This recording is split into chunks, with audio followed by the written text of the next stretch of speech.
one question was, the movie talked about the role of USDA policies in pushing agriculture down the destructive conventional commodity path.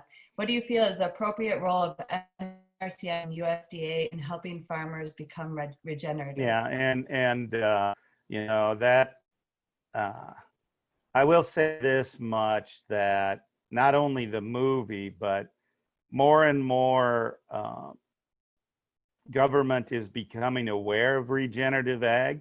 I have had conversations with both Biden's policy team and Trump's team as to regenerative ag, trying to educate them.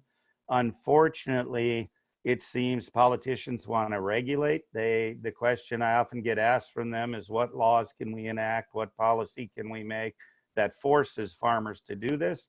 And of course, I fight back pretty hard on that, and that, you know, if you want to alienate farmers and ranchers, just go ahead and dictate policy and make laws, and that'll do it.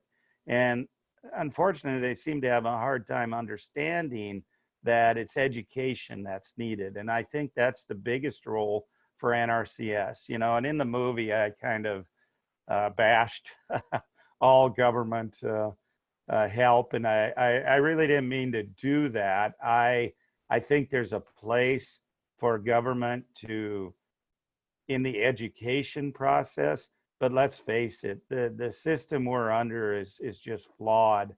I was just doing an interview for a large publication today, and I was explaining current farm program policy and revenue insurance, and it just doesn't make sense. Look at, you know, if it was so good, how come corn isn't, you know, we're only about 30 cents above what the price was 40 years ago.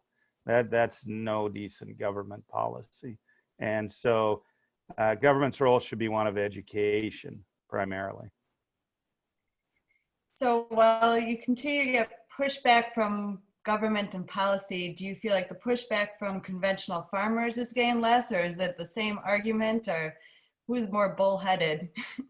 Yeah, and realize there'll always be some pushback from conventional ag, because we're going against their grain, against the norm, against what they see has provided them a lifestyle and a living.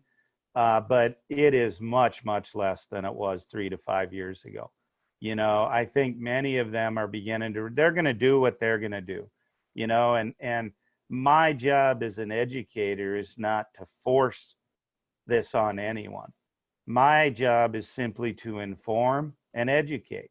You know, when the student is ready, the teacher will appear. Unfortunately, sometimes the students will never be ready. You know, unfortunately, on some farms, the only way to change is through death, you know, and that's sad to say, but it's true. And so I can only concern myself with working with those who want to learn.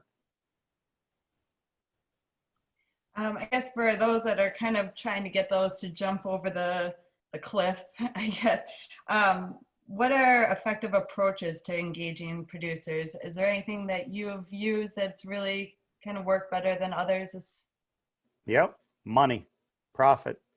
You know, that's gonna, it doesn't do, this whole talk of regenerative ag and healing the ecosystems and, you know, putting more carbon in the soil and mitigating climate change, that's all well and good. But how's that going to happen if we don't have people out on the land? And without profitability, we're not going to have people out on the land. And profitability should not have to come through government subsidies. It should come from farmers and ranchers being able to grow and raise healthy, nutrient-dense foods and then be compensated for them adequately and fairly.